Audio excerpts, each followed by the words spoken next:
네, 저희는 더불어민주당의 민생연석회의와 을지로위원회의 의원들입니다.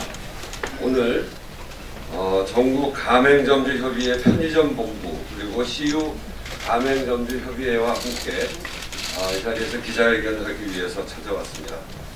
우선 참석자 소개를 하도록 하겠습니다.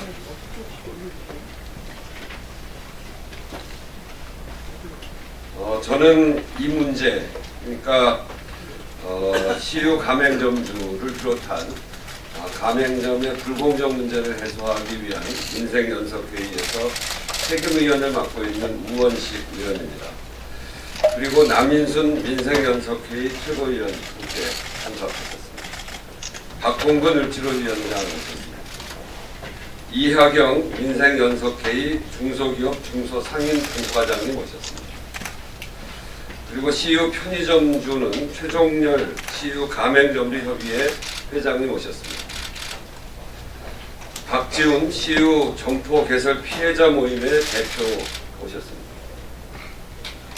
홍대선 CU 금왕광신점 점주 오셨습니다. 한승진 CU 관악해피점 점주 오셨습니다. 그리고 전국 가맹점주협의회의 이재광 공동의장 오셨습니다. 또 정종렬 정책국장 오셨습니다.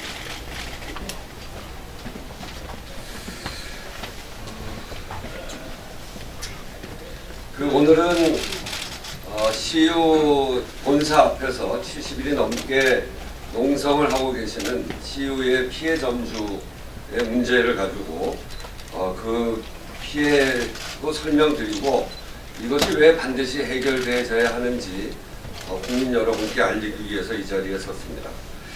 이 편의점주의 마이너스 성장의 원인은 과도한 출점입니다. 이렇게 보시겠습니다만 이 하란점은 가맹점주의 실질 매출 증가율이고 하란선은 가맹 본사 실질 매출 증가율이죠.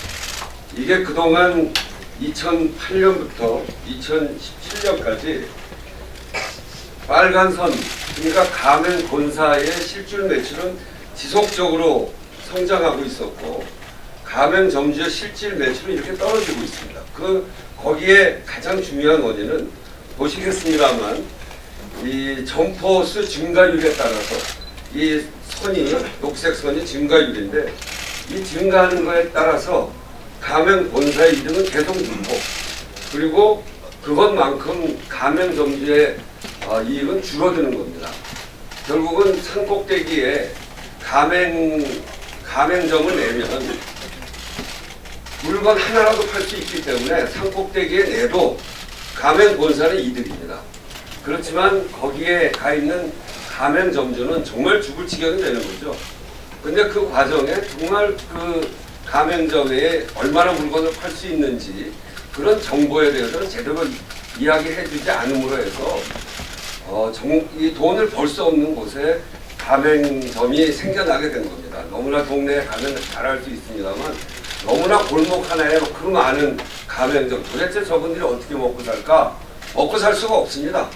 그렇지만 가맹 본부는 먹고 살게 되는 거죠. 그것이 2007년과 2017년에 명목상 매출과 소비자 물가 지수를 반영한 실질 매출을 보면 가맹 본사는 2017년에 실질 매출이 4.8조인데 2017년에는 13조 7천억이 됩니다. 그러니까 근 3배가 넘게 그렇게 실질 매출이 올라갔죠.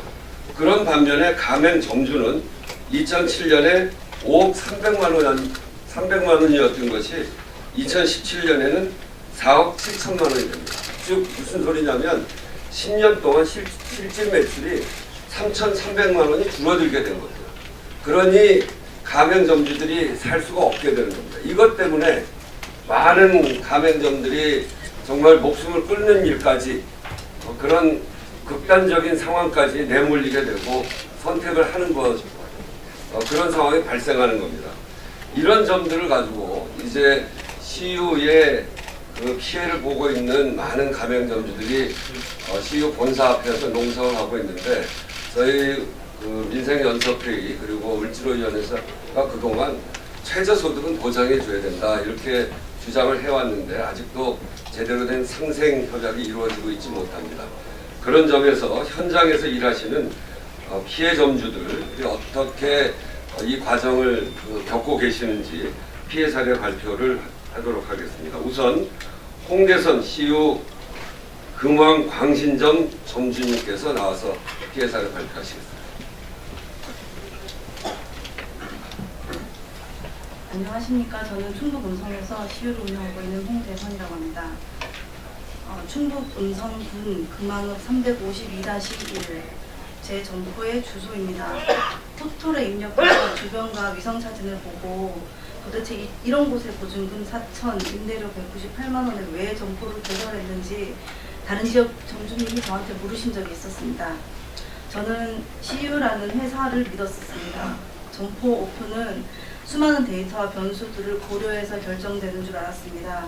그래서 비싼 임대료가 걸리긴 했지만 신축인데다 비싼 동네 감안하시라는 개발 직원의 말을 믿었으며 임대료는 낮출 대로 낮추었다는 말을 믿었으며 임대료 빠지고 어느 정도 수익이 날 거라는 말을 믿었습니다. 예비비로 한 달 인건비만 준비해두면 그 다음 달부터 수익이 나니 걱정할 거 없다는 말도 들었습니다. 고작 하루 8시간 유동인구를 체크한 상권 분석 사항 3장, 이해할 수 없는 예상 매출 산정서, 부르는 대로 받아 적은 수익 계산서, 법적 책임의 의무가 없다는 고지사항이 얼마나 무책임하고 부실한 내용인지 고통받은 이후에 깨닫게 되었습니다. 개발 직원 저에게 제시한 점포는 점주 임차형 28평 보증금 4천만 원에 부가세 포함 임대료 198만 원이며 점주 임차형 24시간으로 계약했으나 40만 원의 일매출로 2달 만에 19시로 단축 운영 배분율 9%를 깎였습니다. 19시간 중 평일 12시간, 주말 5시간, 명절에도 일하며 지난 1년 2개월 동안 하루도 쉬지를 못했습니다. 나중에 완공된 맞은편 건물 44평이 2천에 120인 상황에 말문이 막혔습니다. 물론 임대료는 건물주와 협의해야 하는 사항입니다. 하지만 개발은 선점의 개념이라며 타 브랜드보다 하나라도 먼저 개설하기 위해 매출 대비 임대료에 대해 전혀 분석하지 않았습니다. 매출이 따라주지 못하자 영업시간 단축을 먼저 제시하며 배분율을 깎아서 본사는 실속을 챙기고 저는 계약의 노예로 오늘에 이르렀습니다. 지난 1월에 인출금이 입금되는 2월 8일 세액 공제 포함해서 256만 6,917원이 입금되었습니다. 매일 아침 6시부터 저녁 6시까지 12시간씩 쉼없이 일했는데 어제도 객수 94명, 일매출 58만 원이었습니다. 알바비만 드리고 제 인건비는커녕 임대료는 5개월째 못 냈습니다. 보증금 4천에서 1,000만 원 정도를 까먹게 되었고 수천에 이르는 마이너스가 났습니다. 그럼에도 회사는 134만 원을 가져갔습니다. 234만 원을 가져갔습니다. 다리 짧고 이제 명절 연휴가 긴 2월에 인출금이 나오는 3월 10일은 상상도 하고 싶지 않습니다. 그러면 그전에는 낼 만큼 벌었을까요? 아니요. 저는 지난 1년 2개월간 제 인건비 포함 4천만 원 이상 마이너스가 났고 편의점 시작 때 받은 대출은 남편의 몫으로 남았고 더 이상은 보험에서 약관 대출도 이점 소상공인 대출도 갚을 여력이 없어 받을 수도 없고 남편이 든 생활비에서 점포에 쏟아부을 염치도 없습니다. 아이들에게 버스조차도 못 보태준 자신을 보며 자존감도 고통 속에서 낮아지기만 합니다. 제 나이에 다른 이들이 많이 그러하듯 경단녀가 되었고 대학생, 고등학생 자녀들 학비와 연세 많으신 부모님에게 들어가는 경비도 늘어나지만 맞벌이로 열심히 살다 보면 평범하고 행복하게 살 수 있을 거라고 생각했습니다. 모든 것이 내 책임이어서 내가 잘못해서 그렇다고 생각한 시간 조금 더 노력하면 나아지겠지 참고 노력하자며 바보처럼 눈물만 삼키기만 했습니다. 개발의 문제를 인지하고 있음에도 회사는 파격적인 조건으로 전환자를 구할 테니 기다리라 합니다. 그 파격적인 조건을 이토록 고생한 저에게는 못해준다고 합니다. 폐점을 얘기하니 임대기간이 4년 정도 남았는데다가 제가 부담할 잔존가도 2,200만 원 가량 남았다고 합니다. 시간을 끌면서 저에게 최악의 고통을 당하고 있습니다. 1년 전 편의점 시작 후 유방암 검진에서 한 개 발견된 결절이 1년 후인 지난주 5배로 늘어났다는 결과를 들었습니다. 1년도 안 된 사이에 저는 찌들어가고 있었고 병을 키우고 있었던 겁니다.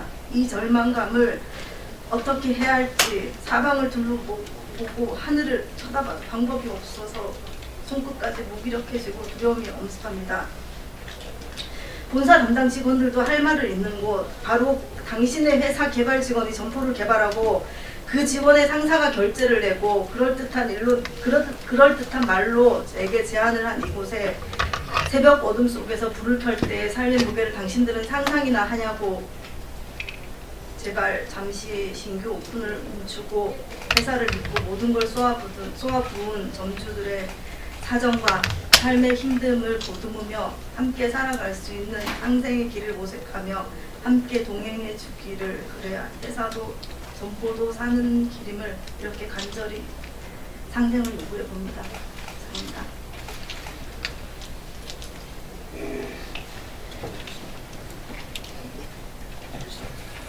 참 진짜 마음이 아픕니다. 본사가 이 아픈 절규를 부담에 들어주셨으면 좋겠습니다. 한승진 CU 관악 해피점 점주 말씀을 듣겠습니다.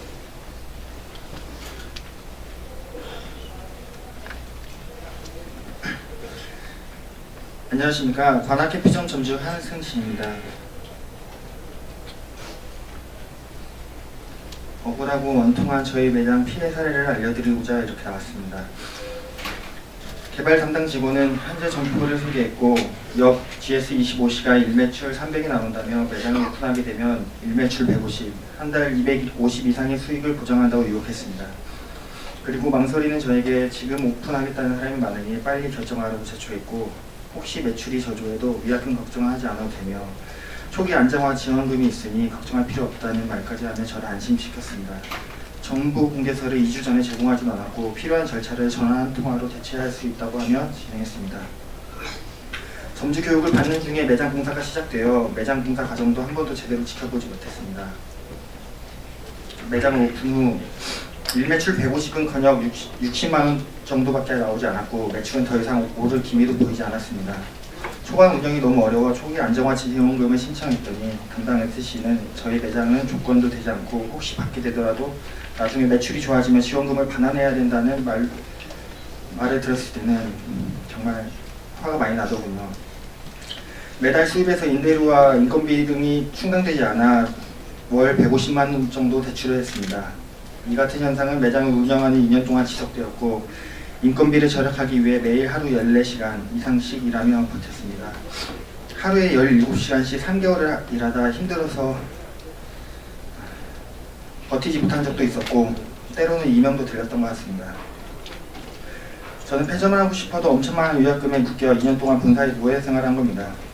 사정이 이렇다 보니 증가하는 대출금으로 인해 결국에는 개인 파산까지 고려해보지 않을 상황이 되었습니다. 저는 작년 11월 12일 날 버티다 못해 결국 폐점을 했습니다. 본사는 폐점비 1,900만 원을 요구했습니다. 본사는 보증보험금에 교육받을 당시 폐점 시 돌려준다던 상품 준비금 1,500만 원, 보증보험료 해지금액, 위약금 1,900만 원 등을 공제 후 잔금 170만 원을 수령하라는 말과 함께 폐점 시 처리하지 못한 재고를 제가 떠안게 했습니다. 담배 재고, 전자담배 기계 등 큰 금액이라 처리할 수 없어 직접 담배회사에 전화해 반품을 요청했더니 CU 본사에서 모든 재고, 세금 계산서 등 처리가 다 되어 있어서 일반 슈퍼처럼 반품도 받아줄 수 없다고 합니다. 저는 다른 점주님들과 이야기를 나누며 놀라운 사실을 또 하나 알게 됐습니다. 본사는 매장별로 일괄되지 않은 위약금 산출 내역을 제시하고 영업 위약금을 받지 않겠다고 해놓고 내용을 잘 모르는 점주들에게는 영업 위약금을 요구하고 있었던 것입니다. 설 명절이 얼마 남지 않은 2월 1일 CU에서 제 주민등록 초본을 소송용으로 발급했다고 동사무소에서 발송한 문자를 받았습니다. 저는 즐겁게 보내야 할 설 명절에 닥쳐올 소송을 생각하고 불안하고 우울한 명절에 보내야만 했습니다. 저는 든든한 대기업 프랜차이즈 노하우와 지원을 신뢰하고 매장을 오픈했으나 본사는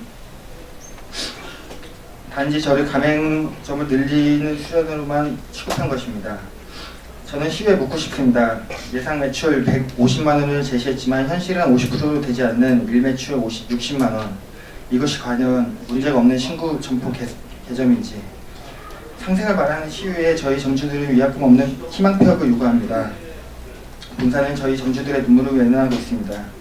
벼랑 끝까지 내몰린 저희 점주들의 처지를 헤아려 주시길 부탁드립니다. 감사합니다.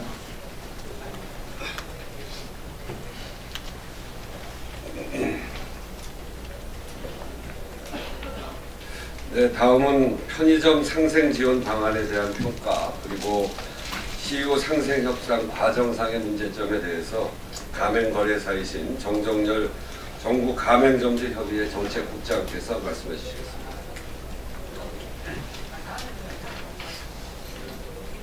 이렇게 어려운 와중에 본사들은 상생 협약들을 발표하고 있습니다. GS가 발표했고 세븐도 발표하고 지금 이 당사장 CU도 스멀스멀 언론에 일부 언론에 편지시키면서 흘리고 있습니다. 근데 원래 우리가 이러한 어려운 상황이 사실은 지금 처음이 아닙니다. 2013년에 이런 일이 한 번 있었죠. 그래서 점주님들이 쭉 자살하는 사건이 쭉 이어졌고, 이런 사태를 재발